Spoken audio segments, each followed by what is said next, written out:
The idea for this talk came out of the words that appear on page 14 of The Secret Doctrine, in which H.P. Blavatsky says the following.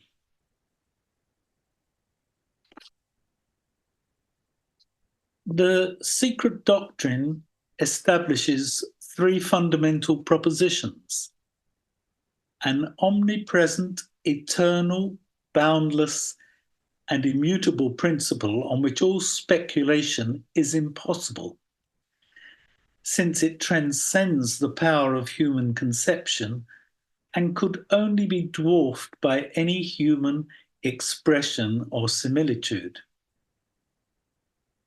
It is beyond the range and reach of thought. In the words of Mandukya, unthinkable and unspeakable.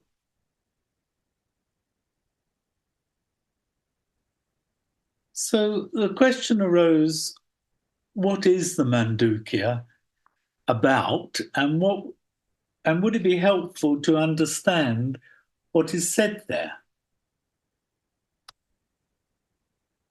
This is a very great undertaking, I can assure you, because it's an enormous, although it's the shortest work, it's also the most enormous work. I have already studied this Upanishad for several years and feel that I've barely begun. I'm not ashamed of this statement, since the highly respected Mr. V.S. Iyer, the writer of a scholarly foreword to the translation of the text by Swami Nikhilananda, which I have mainly used, has said this: thoroughly to grasp the philosophy taught in Mandukya, one needs a knowledge of the whole field of ancient Indian thought. Such being the nature of this work, one with my limitations of knowledge cannot presume to do justice to its merits.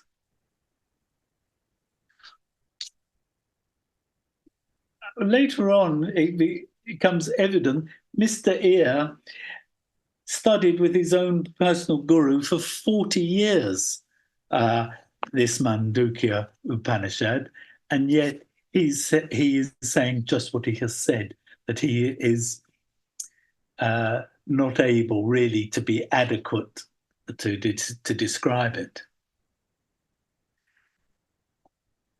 As Terry said, the Mandukya Upanishad is very short, consisting of just 12 brief verses. I will now read the first 7 of those verses.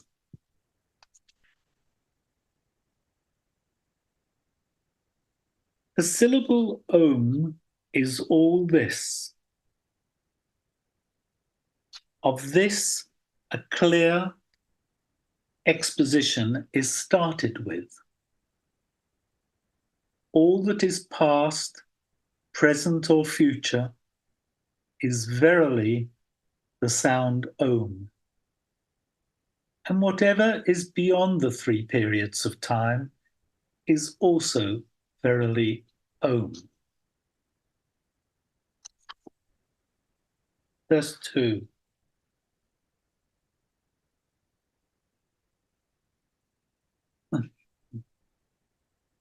All this is surely Brahman.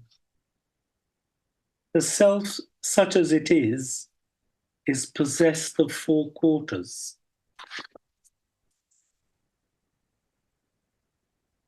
The first quarter is Vaishwanara, whose sphere of action is the waking state, whose consciousness relates to things external, who is possessed of 7 limbs and 19 mouths, and who enjoys gross things.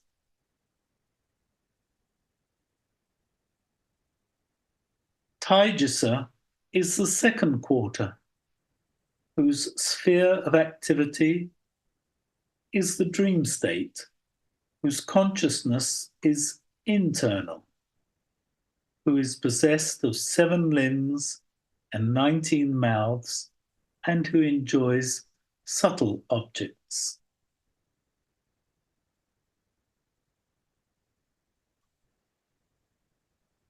That state is deep sleep, where the sleeper does not desire any enjoyable thing and does not see any dream. The third quarter is Prajna, who has deep sleep as his sphere, in whom everything becomes undifferentiated, who is a mass of mere consciousness, who abounds in bliss, who is surely an enjoyer of bliss, and who is the doorway to the experience of the dream and waking states.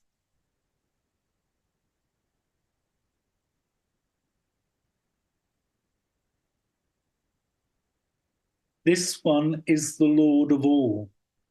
This one is the inner director of all. This one is the source of all. This one is verily the place of origin and dissolution of all beings.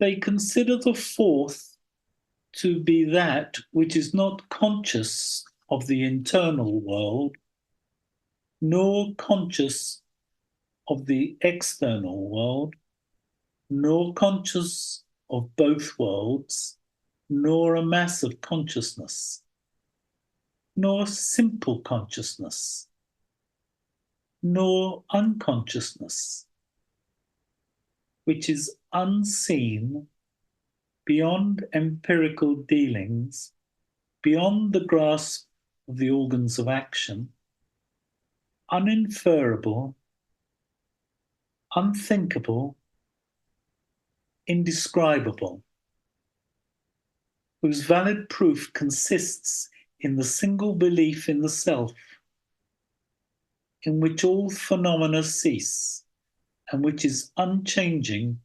auspicious, and non-dual.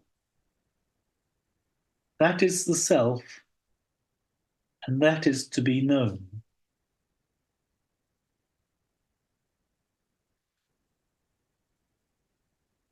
Now, please bear with me whilst I give a little bit background and speak about Advaita Vedanta, which I hope will help when one comes to try to understand the verses.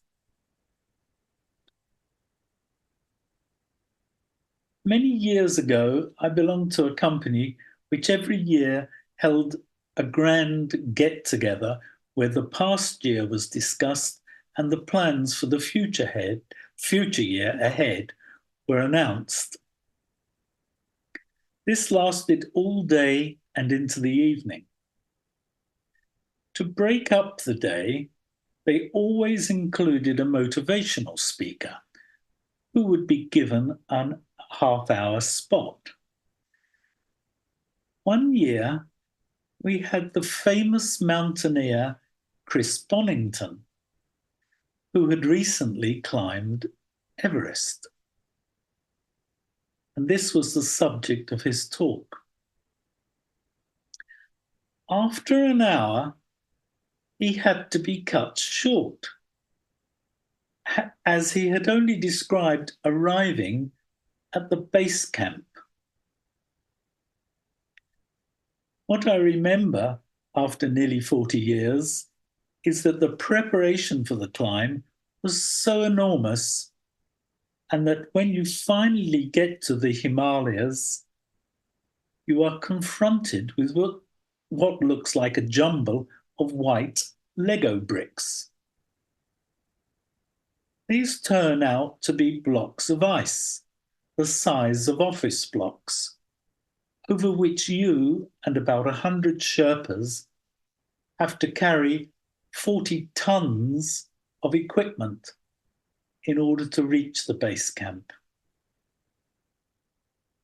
This takes several days to achieve, and it is incredibly dangerous as these blocks are constantly moving and there are treacherous crevasses into which climbers sometimes fall and die. And there's a picture of one of these blocks of ice. That's not Chris Bonington, but it is a picture of someone climbing over one of these blocks. Why am I mentioning this? The Upanishads are known as the Himalayas of the Indian teaching, and the Mandukya Upanishad is considered to be like Everest. The idea that one could approach Mandukya without any preparation is not realistic, just as climbing Everest in trainers and a bobble hat would be unintelligent. Not only that, but at the first obstacle, one is likely to give up.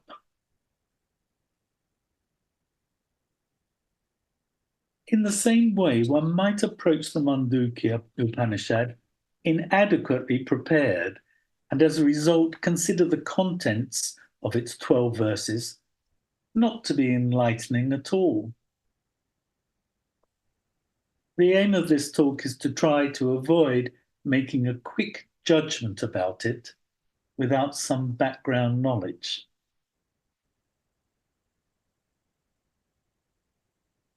It is important to appreciate that anything said here by me is not the truth,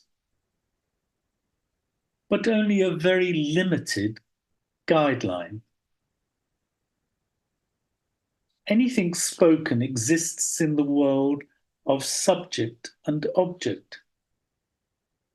But as we will see later on, this teaching is beyond that division, and therefore anything said about it cannot be the truth.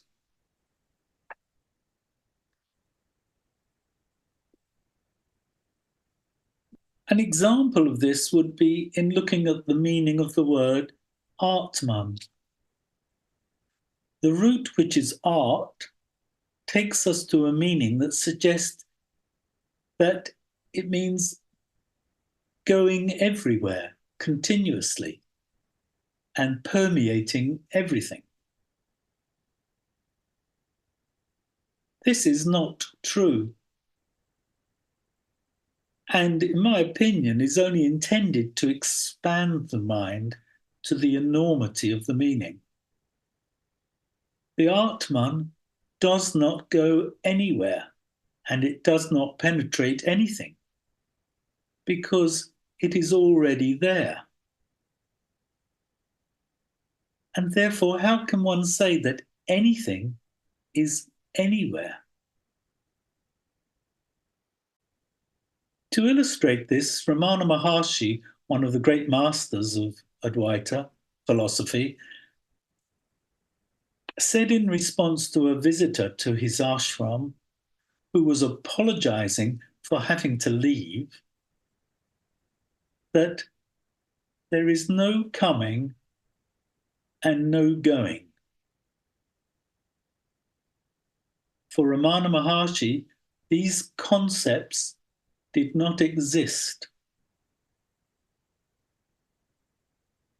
According to Advaita philosophy, there cannot be division. To illustrate this, one of the footnotes by the translator of the book I'm using says, according to Vedanta, the ideas of both bondage and liberation belong to the world of relativity. It is due to ignorance. From the standpoint of truth, there is neither bondage nor liberation. For the Atman is always free.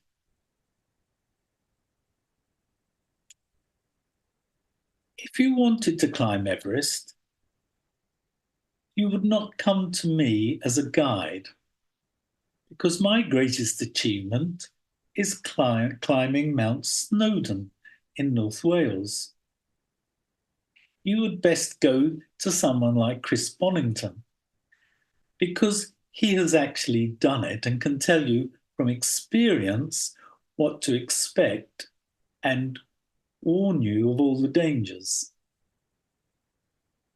Similarly, when approaching this Upanishad, it would be best to be advised by someone who understands it from experience. Unfortunately, the guides available are very few, but one could look to such as Ramana Maharshi, Sri Ramakrishna, Nisargadatta, and Swami Vivekananda, all of whom are masters of this knowledge. I am not aware that they have written particularly on the Mandukya, but they have knowledge of the self. Adi Shankara has written his commentary on Mandukya, but most of us will find this also difficult to understand.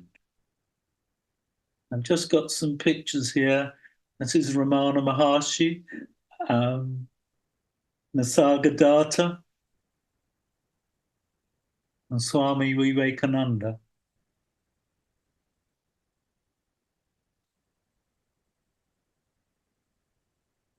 Is this all disheartening? I do not think so, because contemplating these concepts and studying what one can brings its own fruit, and sometimes a little light dawns.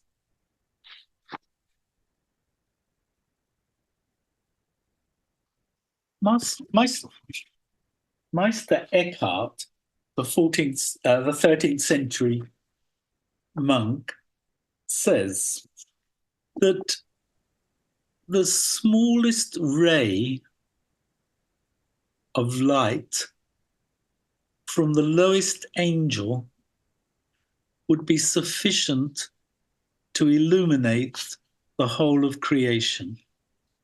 The Upanishads come at the end of the Veda and are known as the Vedanta. They are concerned with the realization of the supreme knowledge of Brahman. There are many Upanishads, some of which have more prominence than others. Of these, the Mandukya is the shortest and considered to be the most profound. To most of us, however, these verses are likely to seem totally mystifying, obscure, and incomprehensible. It would take many years, if not lifetimes, of study and contemplation, even to begin to have a glimpse of their meaning. Normally, we would embark upon studies from the bottom upwards, first learning the basics and gradually climbing through the grades until we are proficient. However, with many of the great teachings, such as the Mandukya, they start at the highest and then explain by descending into greater detail.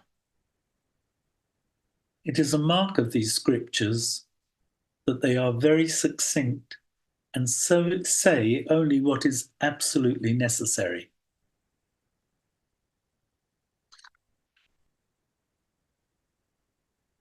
In the Chandogya Upanishad, it is said that there are two kinds of knowledge, higher and lower. And everything we consider to be knowledge is of the lower type. An illustration of this appears in the Chandogya, where the sage Narada has knowledge of everything.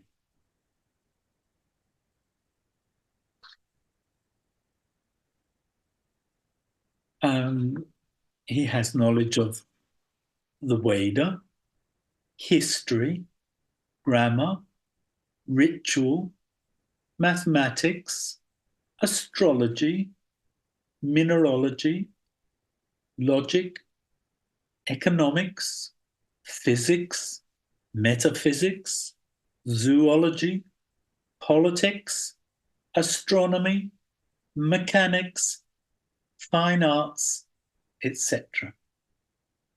But he says to Sanat Kumara, Lord, yet these things are but elementary knowledge. I do not know the self. I have heard from the masters that he who knows self goes beyond sorrow. I am lost in sorrow. Help me to go beyond.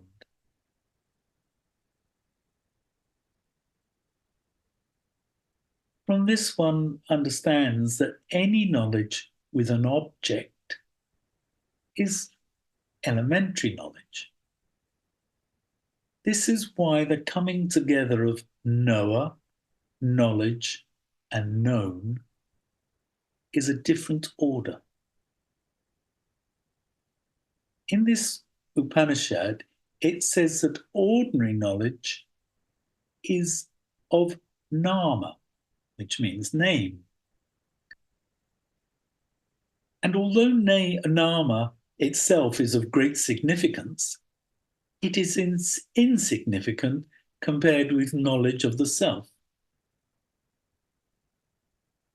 Again, Meister Eckhart says the same thing in a different way when he says, it is more like an unknowing. He also says that nothing from outside, in other words, any object, can possibly help you to this state of unknowing.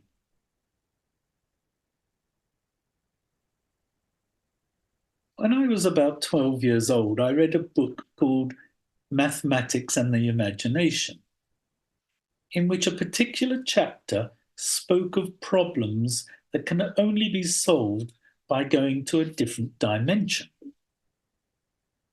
It explains that if you have a picture of a glove and a picture of a hand in a two-dimensional world, you cannot put your hand in the glove. In order to do this, you must go to a third dimension. I would suggest that in order to solve this problem of higher knowledge and lower knowledge, requires going to a different dimension.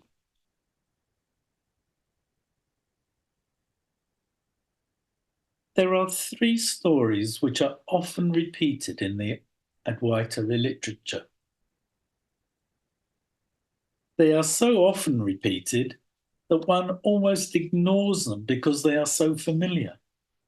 And yet, although I have known these stories for 40 years, I feel it's only just now that I'm beginning to understand their meaning. If one understood their meaning, I think one would understand the difference between higher and lower knowledge. The first story comes in various forms, but surrounds the mistaken thinking that a rope is a snake. It is usually only when light enters that the snake is seen for what it is, which is a rope. Whilst believing it to be a snake, there is fear, and often the action of running away. The outcome of this ignorance could be said to be real, but the cause never existed in the first place. The second story concerns the appearance of different objects made of gold, a bracelet, a ring, a necklace. The wise man, however, does not see differences, he only sees the gold. And the third story concerns a lighted firebrand which is whirled around, as we used to do with sparklers on Guy Fawkes Night. By quickly making circles, it appears as if there is a solid ring. Again, this is an illusion. All of these stories illustrate avidya, which means ignorance. It is mistaking the apparent reality for the truth. Avidya is all about not seeing clearly. What causes this inability to see? It is a lack of discernment. Discernment is the function of buddhi, but buddhi becomes clouded due to all the movements in the mind. In this fog, one cannot see clearly. We will come back to these stories later on to see if the Upanishad has helped us understand them.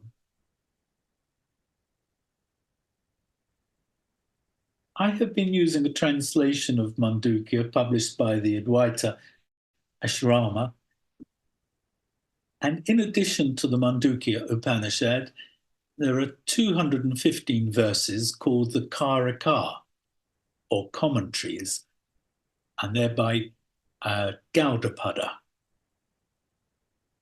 And these expand on the 12 verses of the Mandukya Upanishad. Gaudapada was the teacher of Govinda, who was the teacher of Shankara. My translation also gives Shankara's commentary on Gaudapada's verses. And finally, the compiler and translator of the book gives footnotes to Shankara's commentary. From this, you begin to get a sense of how difficult this text is. And shows you the different contributors to the book.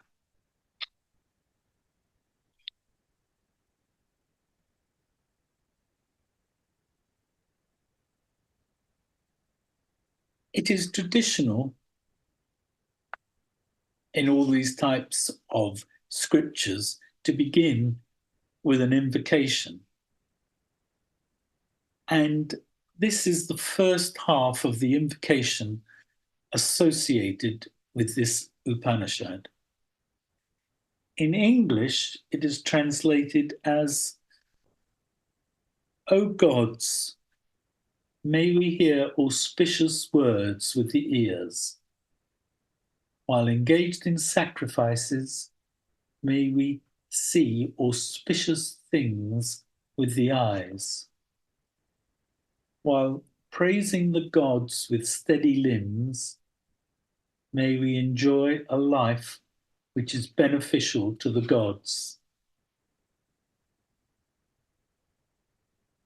I'm now going to sound the Sanskrit for that, and afterwards we'll just have a short silence before we continue.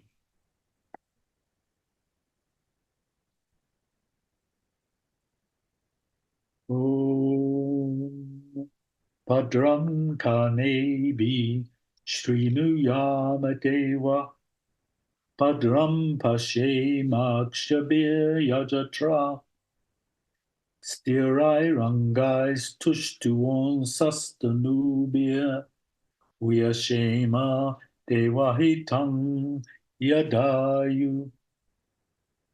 Om Shanti, Shanti, Shanti.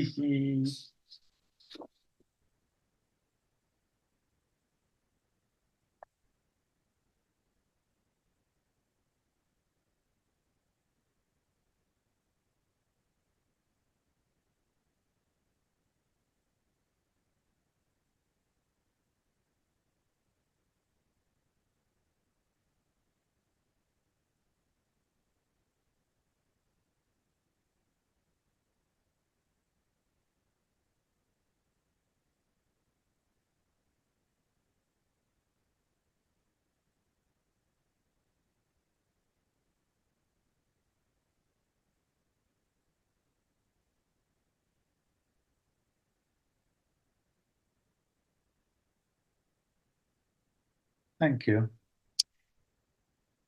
So the first verse of the Mandukya says, the syllable Om is all this. Of this, a clear exposition is started with. All that is past, present, or future is verily Om. And whatever is beyond the three periods of time is also verily Om. And in Sanskrit it says it's Om itye tadaksharam idam sarvam tasyo pavya jnanam bhutam bhavad bhavishyaditi sarvam omkara eva yachchanyat trikalatitam tadapyonkara eva.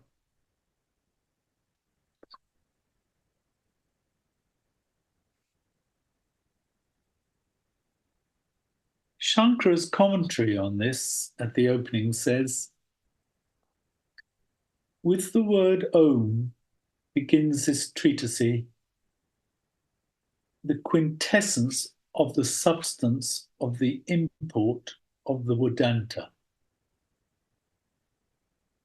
Later on, he says, as a man stricken with disease regains his normal state with the removal of the cause of the disease, so the self, labouring under misapprehension, owing to identification of itself with misery, recovers its normal state with the cessation of the illusion of duality, which manifests itself as the phenomenal universe.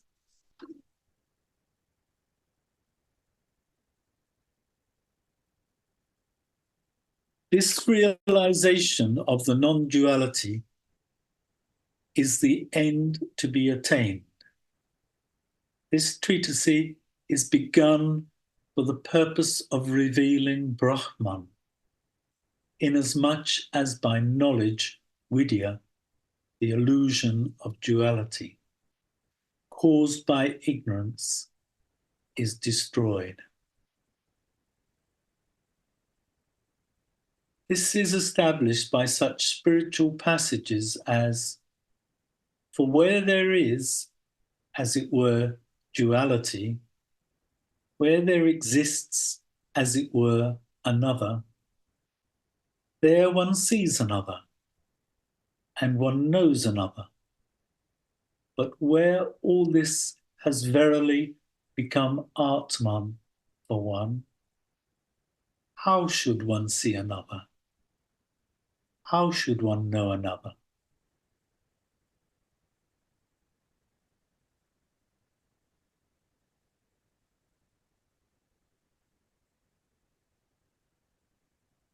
As you can see, to understand this needs a great deal of penetration and deep contemplation.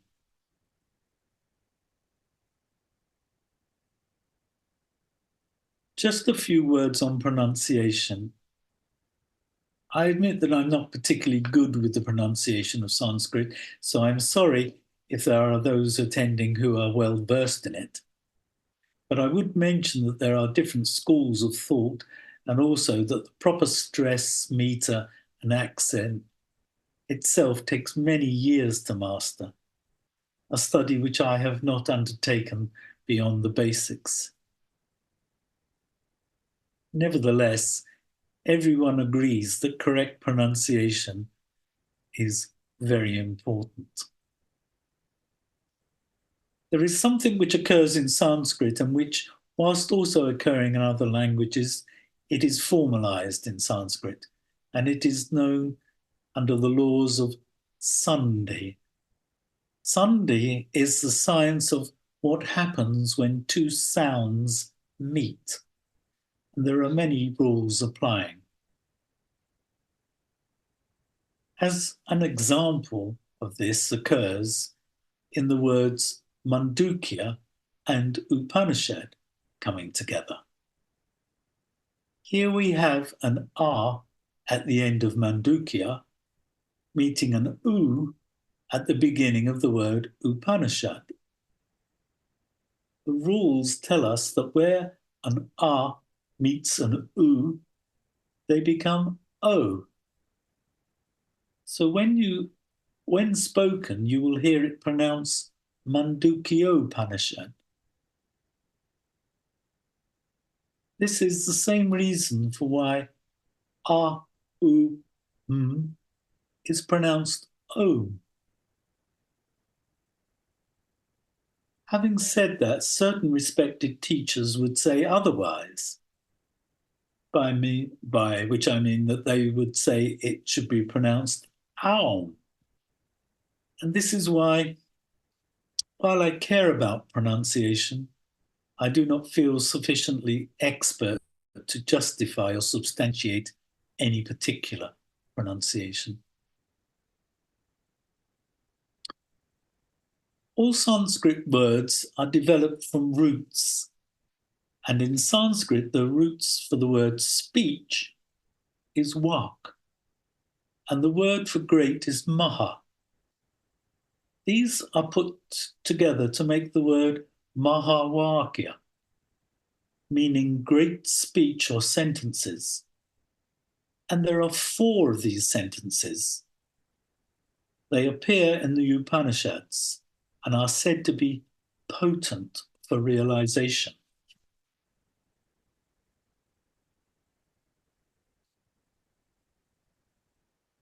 First one is Prajnanam Brahma. Consciousness is Brahman. The second, I am Atma Brahman. This self is Brahman.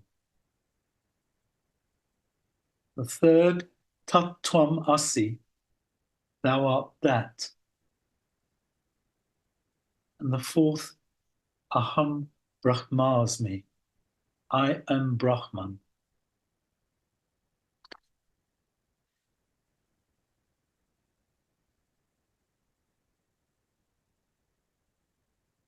It is the second of these Mahavakyas that appears in the second verse of the Mandukya. And the transliterated Sanskrit is I am Atma Brahma. As this is potent for realization, it would be useful to repeat it as often as possible. In practice, I have found it only comes to mind when life is becoming overwhelming and stressful.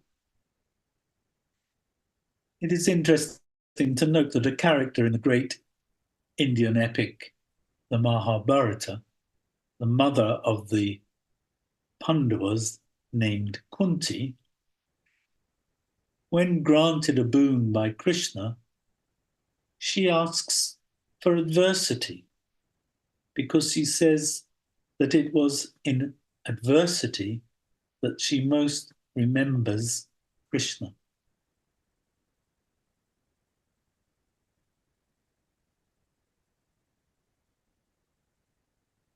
With regard to these Mahavakyas,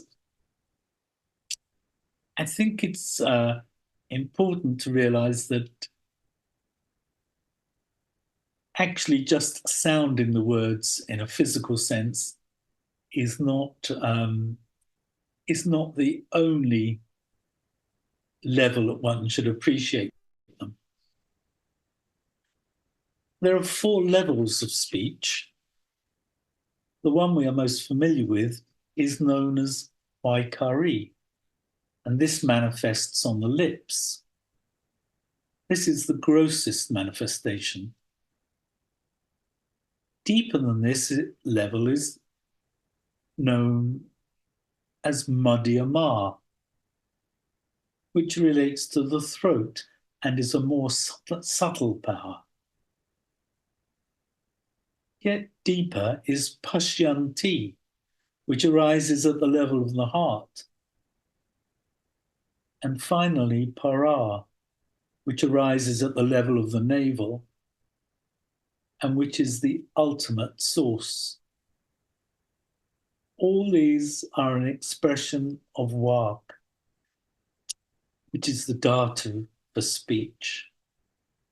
Speech and sound are of the highest importance and significance, but to consider it only from the point of view of the physical sound as spoken on the lips would be the equivalent of assuming that the tip of an iceberg represents the sum total of the iceberg, when by far the bulk of it is below the surface.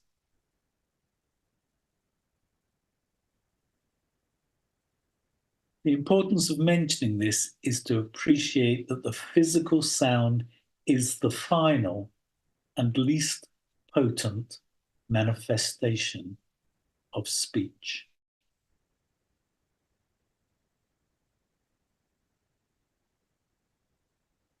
So the second verse of the Mandukya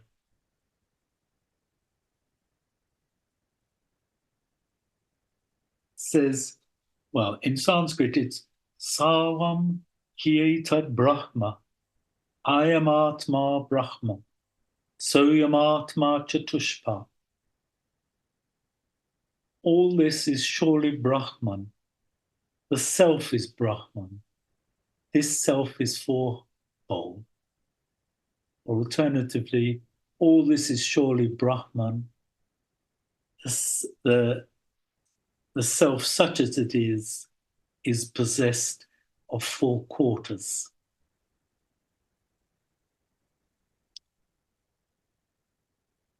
It is not possible to divide into four quarters something which is beyond creation and totally indescribable. Shankara, in his commentary, makes the point that it is not like the 4 feet of a cow, but like a coin. And for those of us who remember, the old English penny was actually made up of 4 farthings. And so, well, it's an appreciation that you can't actually divide this into 4. This is, well, I think in another place it says it's appreciated in 4 ways.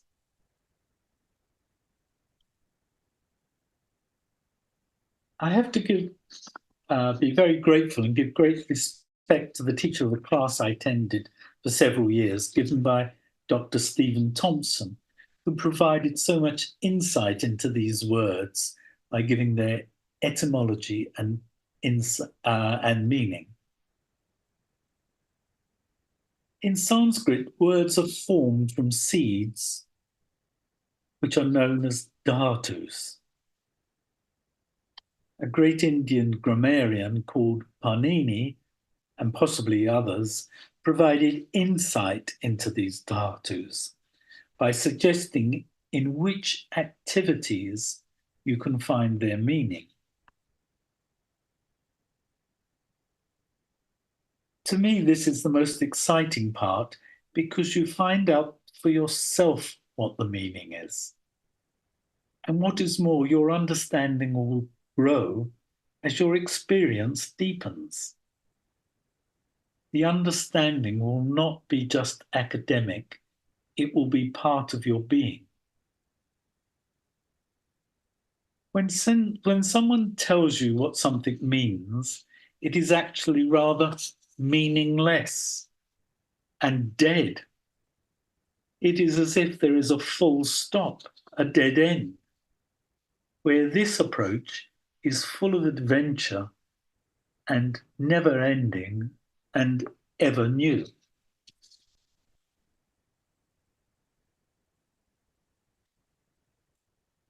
So here we have this Mahavakya in the second verse, I am Atma Brahma. Three words whose profundity and significance could not be greater are potent for realization. The first word, I am, is a form of idam. In Sanskrit, there are usually 21 forms of each word: masculine, feminine, and napunsaka linga, which is a third gender, meaning neither masculine nor feminine. We call it neuter, but this is not quite the same. Each gender has 7 possible endings, depending on their function in a sentence, which we call cases: nominative, accusative, dative, ablative, those kind of things. So I am means this. In the past, I would have always thought this as a fairly insignificant word. But in this case, it could not possibly be more significant. It is traditionally accompanied by a gesture of the hand to the heart. There is nothing in creation which is not this. Here, it is referring to Atma, your highest self, and that above which there is nothing, and which can only be described in negatives. This word idam has as its dhatu ind, which tells us the meaning can be found in supreme lordly power. The Sanskrit for that is Parameshware.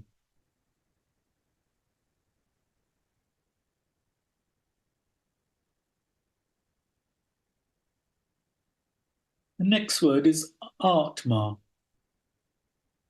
and that has the dhatu art. In the Sanskrit, we find the meaning satatya gamane, uninterrupted going, wandering, pervading. And as said at the beginning, the Atman doesn't go anywhere. It is already there. These great concepts are not limited in any way. The final word of this Mahavakya is Brahman, and the dhatu is brim. And we find it the meaning riddhi, which is growing, increasing.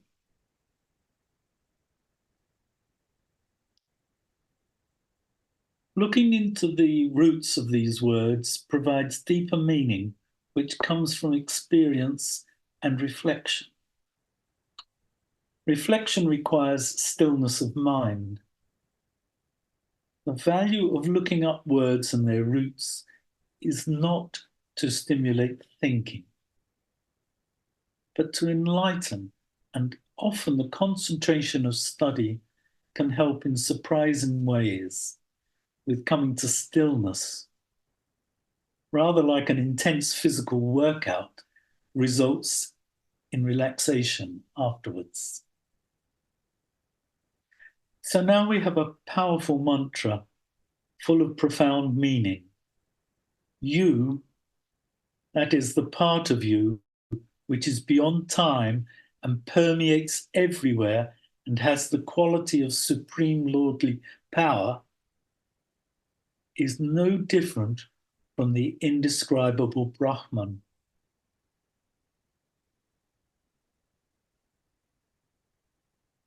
Knowing this as words is not sufficient. The question is whether this is what we are living in our daily lives. So this gives rise to the question as to what do we look for proof? And in this Indian tradition, it's said to be four proofs of truth. The first is the Shruti, and the Shruti are the Upanishads. And Shruti literally means that which is heard.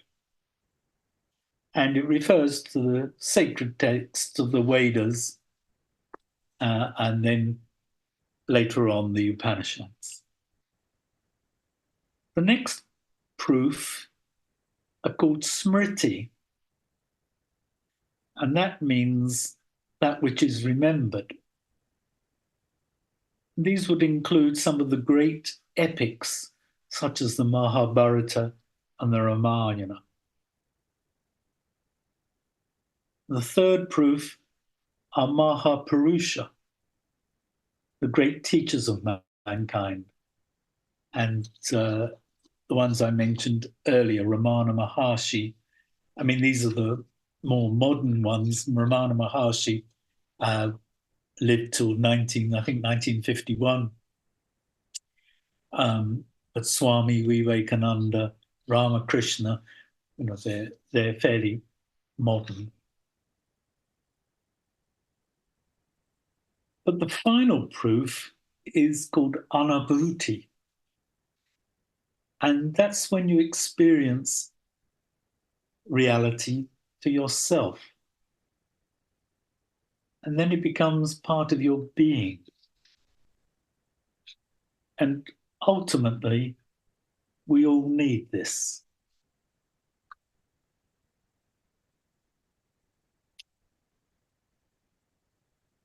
Something referred to in the commentaries is that there are different standpoints.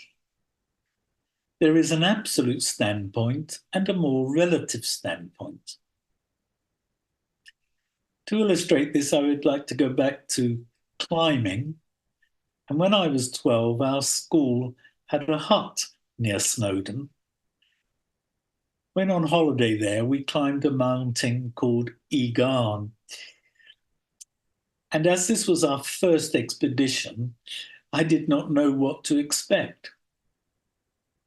We could see the top of the mountain in the distance, but when we got there, we found that this was not the top, but that the top was further on. This happened at least 5 more times. So each time, from our standpoint, we were certain where the summit was, but our standpoint was relative and not absolute. It seems to me that understanding is like this, whereby we understand from the standpoint of where we are looking from, and as you study, reflect, and meditate, your standpoint changes, so your understanding does not remain still.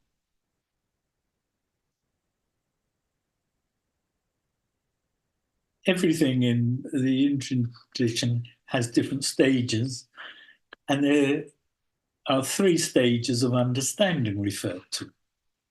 And the first stage is known as Shravanam. And Shravanam has the same root as Shruti, and it's to do with hearing. So the first level of understanding is when you hear something.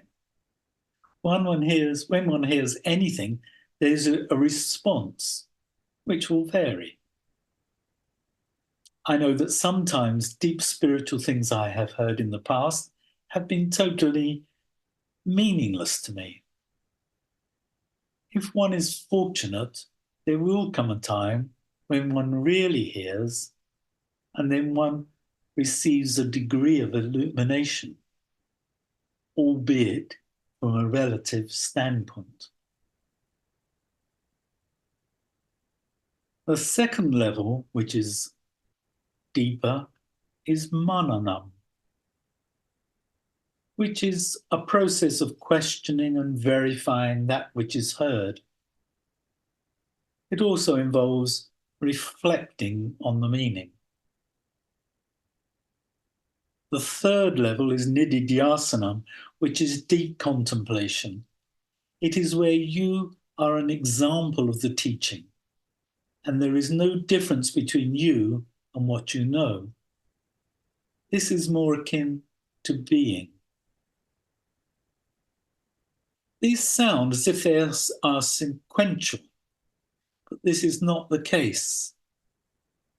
It is not as if you must complete one before embarking upon the next. This is probably how many things work. We always tend to see things in a linear manner because creation has to do with time and becoming. But we are here entering a different dimension in which time has lost its common quality and it starts to feel more like eternity where all things happen together. It is easy to say only Brahman is real, the creation is unreal, which is what the essential message of the Upanishads is. But knowing this as a piece of information is of little value.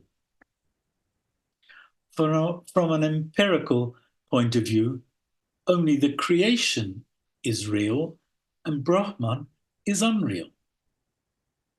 Knowledge of Brahman cannot have anything to do with our normal understanding, and it cannot be learned. Better is an experience, but even an experience has the duality of the experiencer and the experience, and so is not fully satisfactory. Knowledge of Brahman is more to do with being. It is where there is no difference between what is known and the knower. Higher knowledge, knowledge of the self, cannot be an object.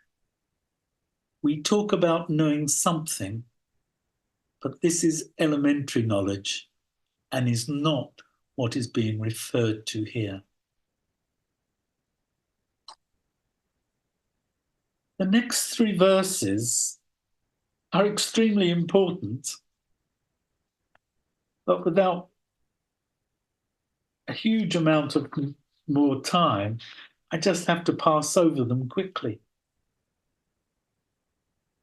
What they describe is that there are three states: waking, dreaming, and sleeping. They're called Vaishvanara, Taijasa, and Prajna. Each of these states is so vast and almost beyond our comprehension. To give an idea of their enormity, I want to go back to my book, Mathematics and the Imagination. One chapter deals with large numbers. In numbers, when you talk of to the power of, the numbers become beyond comprehension very quickly. In this book, written in 1940, it explains that they came up with a number called a Google, and it is where our search engine gets its name from, although they misspelled it. A Google is 10 to the power of 100. This is written as 1 plus 100 zeros. This is a large number, and it is far greater than the number of atoms in the universe. But an even larger number than a Google is a Googleplex, which is a Google to the power of a Google. If you went to the furthest star in the universe and wrote a 1 there, there would not be sufficient space back to Earth to write all the zeros. I cannot say for certain, but I suspect that just Vaishvanara, the waking state, is on this scale, and that Taijasa, the dreaming state, and Prajna, the deep sleep state, are even greater. They are worlds which we experience, but we know almost nothing about. In deep sleep, the Upanishad says there is no differentiation, and one experiences oneness with all creation. Each night we go there during deep sleep and are refreshed without knowing anything about it at all. The Upanishad tells us that the experience of this state is anandabhuk, meaning the experiencer of bliss.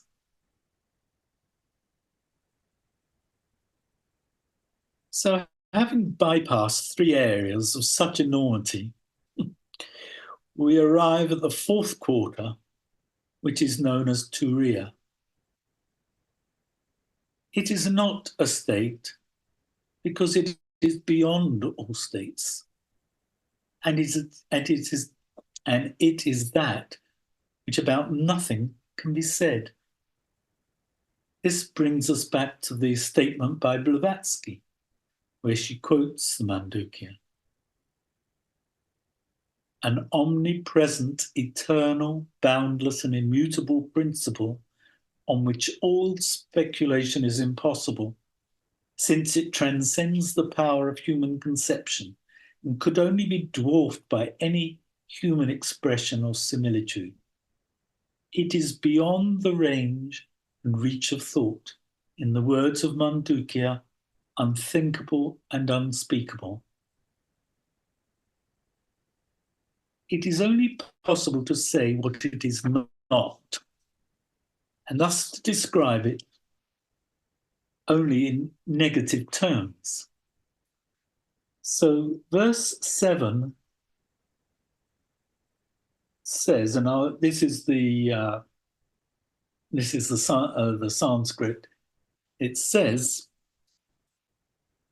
they consider the 4th to be that which is not conscious of the internal world, nor conscious of the external world, nor conscious of both worlds, nor a mass of consciousness, nor simple consciousness, nor unconsciousness, which is unseen beyond empirical dealings, beyond the grasp of the organs of action, uninferable, unthinkable, indescribable, whose valid proof consists in the single belief in the self, in which all phenomena cease, and which is unchanging, auspicious, and non-dual. That is the self, and that is to be known.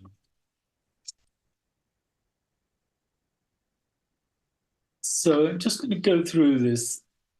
Nanta Pranjanam is not conscious of the internal world, which is Taijasa. Na Bahish Prajanam is not conscious of the outside world, which is Vaishvanara. Na Ubhayata Prajnam is not conscious of either intermediate state between dream and waking. Na Prajnana Ganam is not a mass of consciousness. That's the state of deep sleep. It's adristam, unseen, avyavaharyam, beyond empirical dealings, agrahyam, beyond the grasp, alakshanam, uninferable, achintyam, unthinkable, avyapadeshyam, indescribable by words.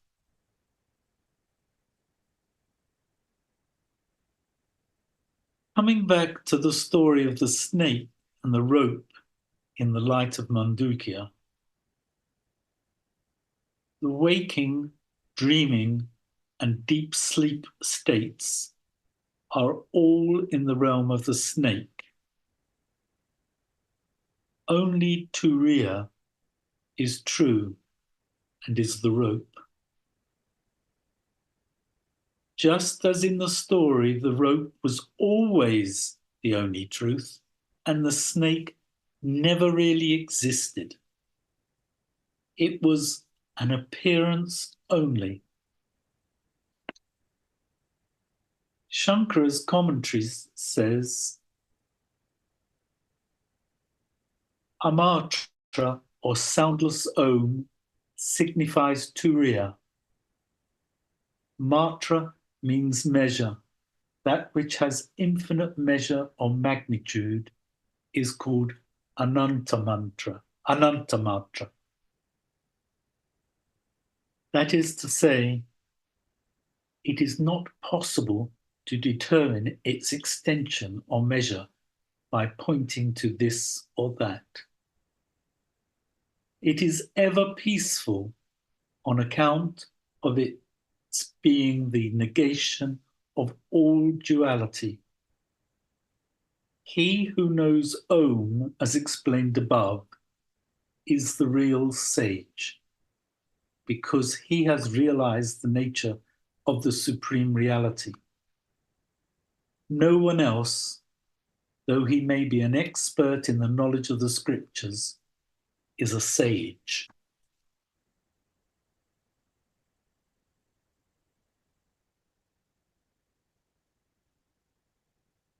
Finally, I haven't forgotten Gaudapada. And for those of us who might find this all too mind-blowing to take in, here are some of his verses, which by their simplicity cut through much of the turmoil which is found in this relative world. I will give each of these verses a little space in time to be heard.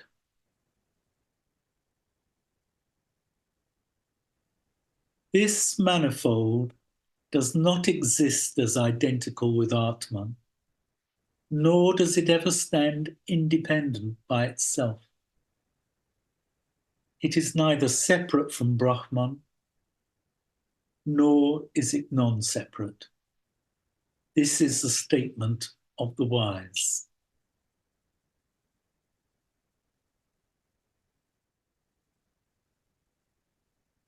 That which is non-existent at the beginning and in the end is necessarily non-existent in the middle.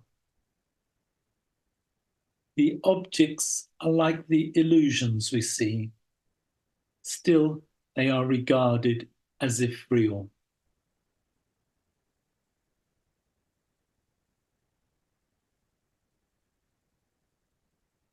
There is no dissolution, no birth, none in bondage, none aspiring for wisdom, no seeker of liberation, and none liberated. This is the absolute truth.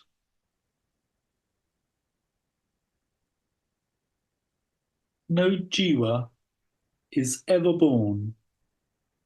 There does not exist any cause which can produce it. This is the highest truth, that nothing is ever born.